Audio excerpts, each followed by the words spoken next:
Hello, Fiona here, and welcome to part 2 of the defense mechanisms.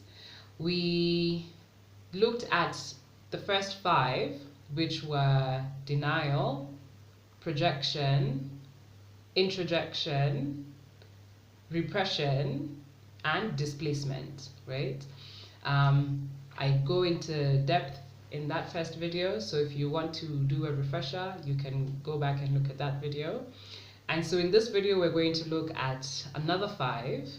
And as I had mentioned in the first video, that the reason we're looking at these defense mechanisms is so that we can be able to better understand the ways in which we subconsciously get in our own way when it comes to trying to build healthy relationships with other people, right?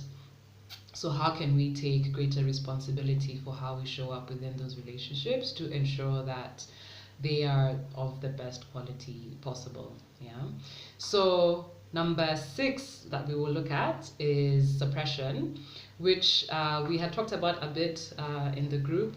There was a conversation that I was having with one of the members, that the difference between repression and suppression is that suppression is conscious, that you are actively choosing to not engage the material. So whether it's thoughts, emotions, memories, you're consciously choosing to push it to the side because it's quite unpleasant or it's difficult to deal with. And also because you feel powerless against changing the situation that is leading to those feelings or thoughts. So an example here would be, for example, if you have been suffering abuse at the hands of a family member, especially when you're much younger, it's difficult to have that conversation. For example, if it's like your uncle, your dad's brother or your mom's brother, how are you going to have that conversation? And if they've threatened you, it's even worse, right? So maybe it happened once, twice, and then it didn't happen again. So it happened, but like you just don't revisit that memory, that thought ever again. You just shelved it and you're like, yeah, whatever, I've moved on, I'm not thinking about it again. So that's suppression. The downside of suppression is that, kind of like a pressure cooker, if we're doing it with one aspect, right? So remember, it's in an effort to not have to deal with difficult things. We'll go through life having faced very many difficult things.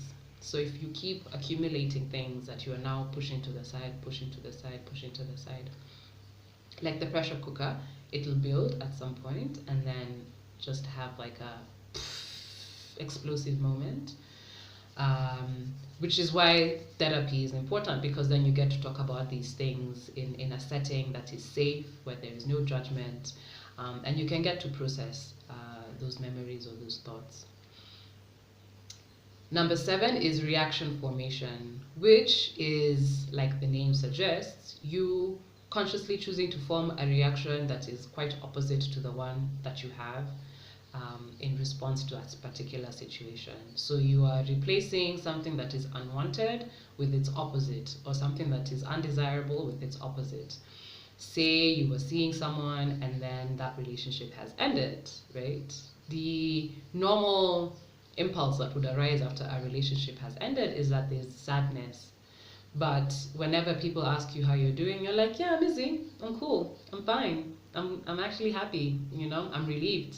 Yeah, I'm all right. Yeah. How are you? I'm good, I'm fine. Yeah, don't worry, I'm okay. That's reaction formation.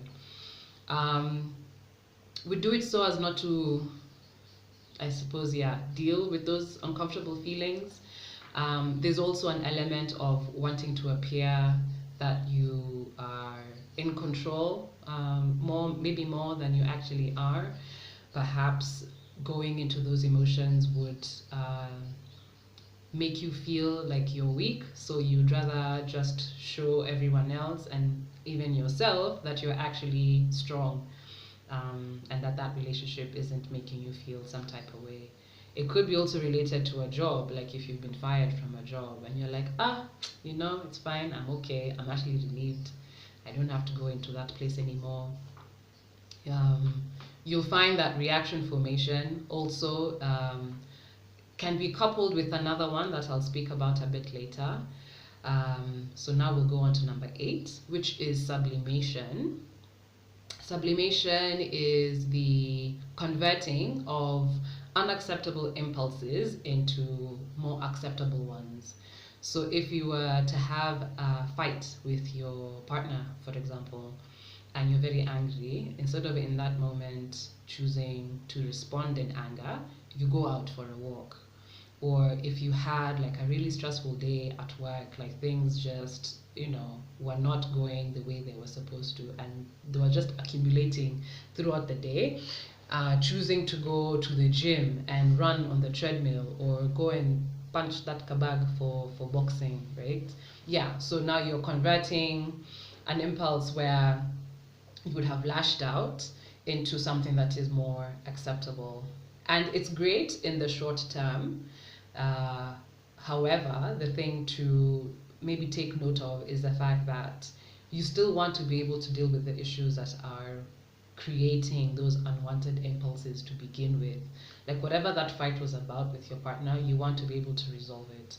Whatever those issues were that arose at work, you want to be able to resolve it. Some people, for example, when they're feeling really anxious, they want to go out for a booze, So instead of going to drink, maybe you decide you're going to go out for a drive.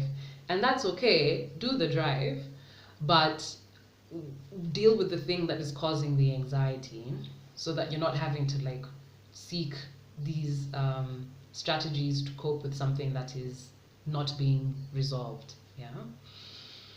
Number 9 is regression, which is reverting to a coping mechanism that proved helpful to you in your earlier years of development. So, for example, if you're feeling very overwhelmed or really stressed, choosing to go to bed and hug a teddy bear, for example, that's regression.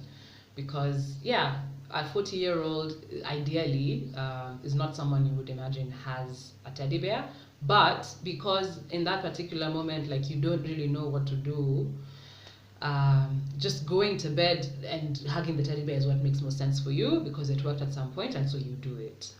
It's not good or bad, right? It's just having the awareness that you're doing it because of the fact that you're stressed or overwhelmed, then can support you in being able to deal with whatever it is that is causing that stress and overwhelm. Number 10 is intellectualization. So, as the name suggests, you're using your head to deal with issues that would cause great distress. So distress is felt emotionally, but you just want to engage the mind in like a very clinical and analytical way, so that you're not having to deal with the emotional aspect of an issue. You'll find this happens quite a lot around grief. People who are unable to step into the fullness of the grief experience will decide that they are the ones who are doing all the work that is related to the funeral arrangements, because they don't want to like sit down and just take time to feel their feelings, because out of fear that they'll break down.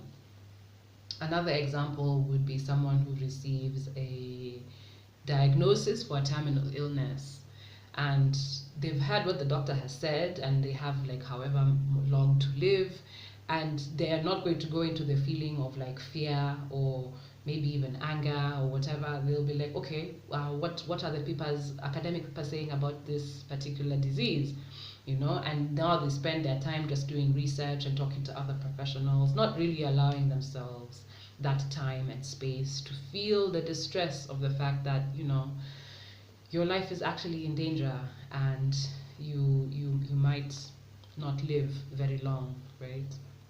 So that's intellectualization. It's closely related to another one called rationalization, and that's the one I said I would speak about later when I mentioned reaction formation. So rationalization is like giving a somewhat logical explanation as to why the thing that we were hoping would happen, or the thing that happened that caused difficult feelings, doesn't even matter all that much, right? So in the end of the relationship, you'll be like, yeah, I'm good. Like the guy wasn't even serious, like he wasn't even as committed, so it's fine. I'm actually quite okay. So you're using the rationalization that he was not serious, despite the fact that you were invested in the relationship and were hoping he would get serious along the way.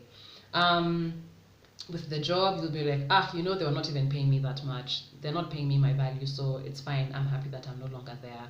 But you had a really great team and you were happy to be working with the people there. The work you were involved in was quite fulfilling for you. But because you don't want to acknowledge those feelings, you'll use the rationalization that they were not even paying me that much. So that one is closely related to intellectualization, because you're just using the head, the logic, the clinical, the analytical mind, and not really dropping down into the emotions.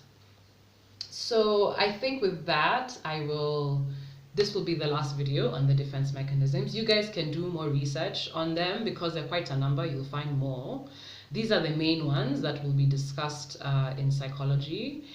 And so with that awareness now, with the information, we can begin to then assess and evaluate our interactions with people and what we bring to the table in interactions based on how we feel when we are triggered, for example, and then how we observe other people and how they relate with us or how they relate with people around them, right?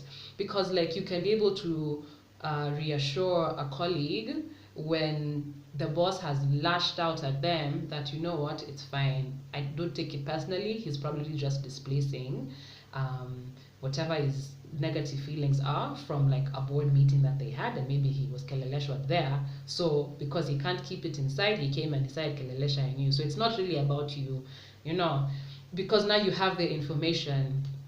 You're able to offer yourself the reassurance and maybe even offer other people the reassurance, and then you can be able to take better control about how you show up in the relationships to ensure that you're playing your part in creating a healthy relationship with other people. All right, then.